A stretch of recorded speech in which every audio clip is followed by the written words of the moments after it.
it's very misleading if you see Patrick Bet-David say, oh, home prices are going to drop 20, 30%. And then you got that millennial buyer saying, well, I'm going to wait because, Realtor.com this week just reported that rents are now $800 cheaper, less per month than buying. Okay, so they see, well, it's cheap. And they know they're going in their community, in their city, wherever they live. And they're like, oh, it's much cheaper for me to rent right now because there's a glut of supply coming out onto the rental market for multifamily.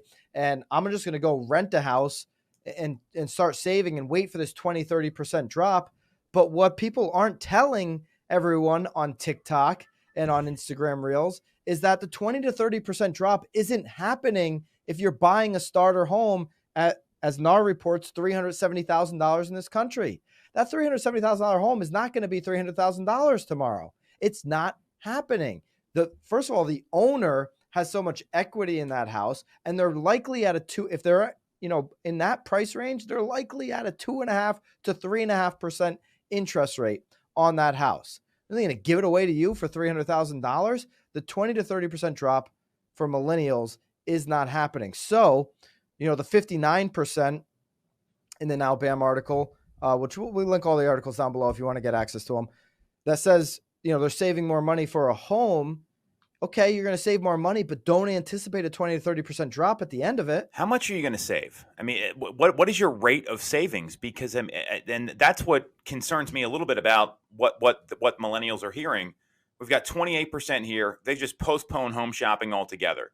And if there's a condition behind that, sure. You always got to do what's best for you and your family and your household. I've never debated that once in my career. If it's because you're worried about numbers, then you don't have the right information. One of the things we've utilized internally here, because we hear this all the time, we're going to wait for the market to crash. We're going to wait for interest rates to come down. They're not coming down. I mean, 3 is gone. It's not happening for a very long time. Is actually breaking down. Here's what the payment's going to be now, because everyone buys with a payment. They're not writing a check and stroking a check for the purchase of a $370,000 property. Here's the payment now. Here's predicted appreciation over the next 12 months. So if you wait a year, here's what it's going to look like, and here's your cash to close. I mean, the two numbers everyone needs when they're buying a home are how much cash out of pocket and what's the payment. And if you can't break that down succinctly for your clients, that's where you need to get back in the lab, get back in the office, sharpen the pencil, and understand how to give them real-life numbers that are going to impact their decision. Should real estate agents be able to do that, or should Everybody. They just say, "Oh, go talk to the lender"? No, I mean, look, the MLS can do it for you. Okay, like we're part of Bright MLS. You can plug the numbers in and have it ready to go. And at a 6% rate, I've got some amazing math here. This might blow people's mind. Every $100,000 you finance is about $600 a month at a 6% rate. This is not hard to do. One of the first things I learned, thanks to my mentor, John Collins, I don't know if he watches, but this was great advice. You better be able to tell them a ballpark of the payment on the spot when they're looking at a home, if you don't have it calculated. That was one of the best things that stuck with me. So we trained our people, hey, just bring the closing cost estimate with you. This isn't a test when you're on these appointments. It's about information and having the knowledge so people can make decisions. You're telling me most consumers are going to be able to do the 30-year amortization calculation in their head. They probably don't even know what amortization means half the time. You've got to talk in language that people understand. Here's your payment. Here's how much cash to close. How do you feel about that? That simple. Yeah. If you don't think quickly on your feet, then just use the mortgage calculators. They're everywhere. You could Google it, and it would come up on your phone. The mortgage calculator come up on Google. I love the Dave Ramsey one. I kind of use. Dave Ramsey, though, they automatically plug in like 25% down or something. He's like, you should. And then his mortgage calculator also automatically fields the 15-year mortgage as opposed to the 30-year. Yeah. Because, he wants you to buy on a 15-year mortgage only. But you can switch it over. Anyways, there's a million mortgage calculators out there. The point is, though, that's what we talk about, being the knowledge broker. A mortgage company, a mortgage rep should be able to do this. I think mortgage folks usually, I don't know. I mean, I've dealt with some, Byron. I mean, the Rocket Mortgage, I don't think they even teach you how to pick up the phone and answer it properly, let alone calculate a mortgage payment. So the point is, though, this is stuff you need to know, right? And those two numbers, that's what consumers want. Cash to close, monthly payment. And that would help a lot of these millennials that are saying, well, over one quarter of them are, I'm not going to buy, I'm waiting. They don't know what the numbers look like. They watched a TikTok video or they heard, I don't even know who this guy is you're talking about that said 20 to 30% decline because it's a You bunch. don't know who Patrick Bet-David is? I mean, if he's telling people that, I'm glad I don't know who he is. Listen, he's somebody who just sold. What's his insurance company? Drop it in the comments if you know. I'm going to draw a blank here on the I'm name going of to his. Google him here. I mean, this is where I need some knowledge. He just dropped it. He just sold an insurance company for like over $250 million.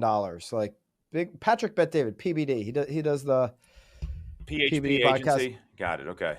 Yeah, PHP agency. You know, one of these whole life ones that Tom, would that have been if you're in real estate right now and you're like looking at these whole life guys that just recruit thousands of people throughout the country, what a business model that is, huh? It's actually sounds like EXP. I don't know.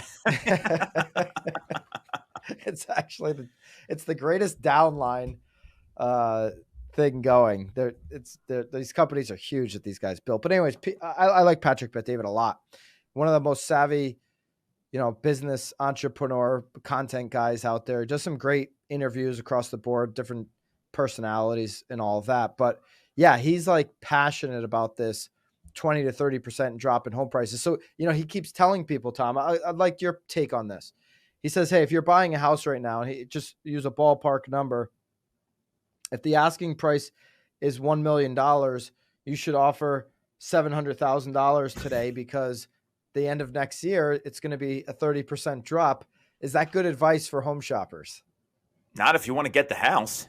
I mean, our friend Jeff Thibodeau just did I saw him post about this. He's working with a team up in Ontario, and he said, lowball offers usually have the exact opposite effect that you want on a seller because it pisses everybody off. And I'm not saying don't offer fair market value. 30%. I mean, you look at the average list to sales price ratio across the country.